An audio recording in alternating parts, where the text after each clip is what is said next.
posibleng bumaba po ang pamasahe sa eroplano sa unang kalahating Hunyo matapos ibaba po ang fuel surcharge na pinapayagang singili ng mga airline. Ayon po sa Civil Aeronautics Board, ibababa po sa level 13 mula level 15 ang fuel surcharge para sa mga biyahe mula po June 1 hanggang 15. Dahil po dito, maaaring maningil ang mga airline ng 423 hanggang 1,237 na fuel surcharge para sa domestic flights at 1,396 hanggang 10,385 pesos para naman po yan sa international flights depende sa layo ng biyahe. Mas mababa po yan kumpara sa kasalukuyang level 15 na nagpapahintulot ng mas mataas na dagdag singil sa mga pasahero. Ang fuel surcharge ay hiwalay po sa base fare at ipinapataw ng mga airline upang mabawi ang pagtaas ng gastos sa jet fuel. Sinabi po ng CAB na ang mga airline na magpapatupad po ng bagong singil ay kinakailangang humingi muna ng pahintulot bago ito maging epektibo sa Hunyo. Samantala, ngayong malapit na po ang balik eskwela, balak ng mga school service operator na magtaas ng singil dito nga po sa kanilang school service fee. Dahil pa rin sa taas ng presyo ng krudo, kaya asahan na daw po ang pagtaas ng 300 hanggang 1,000 piso sa buwan ng singil. Ang mga school service mga kapatid sa bandang Marikina gagawing 4,000 pesos na ang bayad mula po sa dating 3,000 piso kada buwan. Ang ibang operators gusto sanang itaas ng 2,000 kanilang singil. Pero minarapat ng ilang operator na limitahan po ito sa 1,000 piso. Hindi regulated ng pamahalaan ng singil ng school service operator sa mga magulang ng mga estudyante. Pero obligado ang mga school service na kumuha ng prangkisa sa LTFRB kung saan minamandato ang pagkuha ng insurance para masiguro ang kaligtasan ng mga bata. Pinag-iingat naman po ng pamahalaan ng mga magulang laban sa kolorum na school service. Samantala, tutol po ang hog farmer sa pagtaas ng minimum access volume o MAV para po sa inaangkat na karning baboy na inaprubahan po sa pamamagitan po ng executive order. Sa panayam po ng programang ito kay National Federation of Hog Farmers Incorporated Vice Chairman Alfred Nang, hindi dapat paboran ng mga importer habang milyon-milyong hog farmer ang umaasa sa lokal na produksyon ng baboy.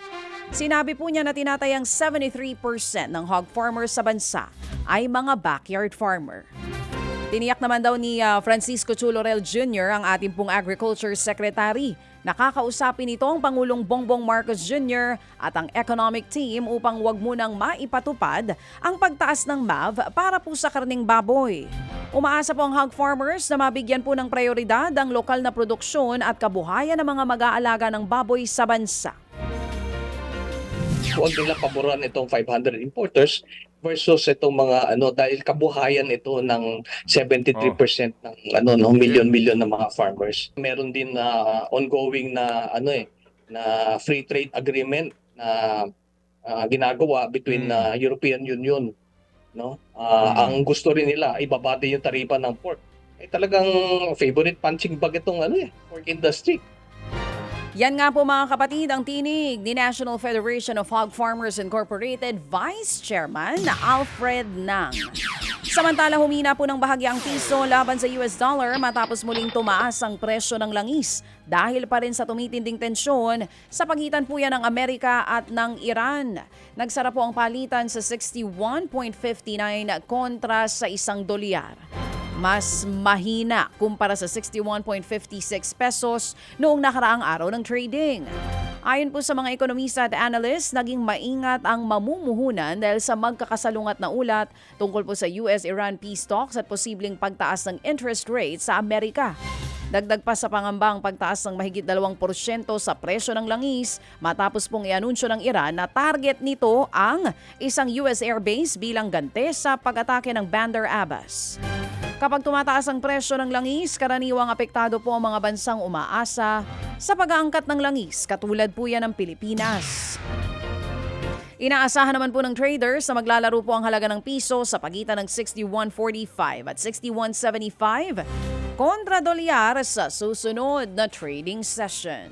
Mga kapatid, patuloy po kayong tumutok sa 105.9 True FM para sa totoong balita, impormasyon, music and entertainment. Mag-subscribe sa aming YouTube channel at podcast at sundan nyo kami sa Facebook, Instagram, X at TikTok sa True Network PH. Bisitahin din po ang aming official website, truefm.ph. At panoorin din kami sa True TV Signal, Channel 19. Kami po ang 105.9 True FM. Laging true sa'yo, kapatid.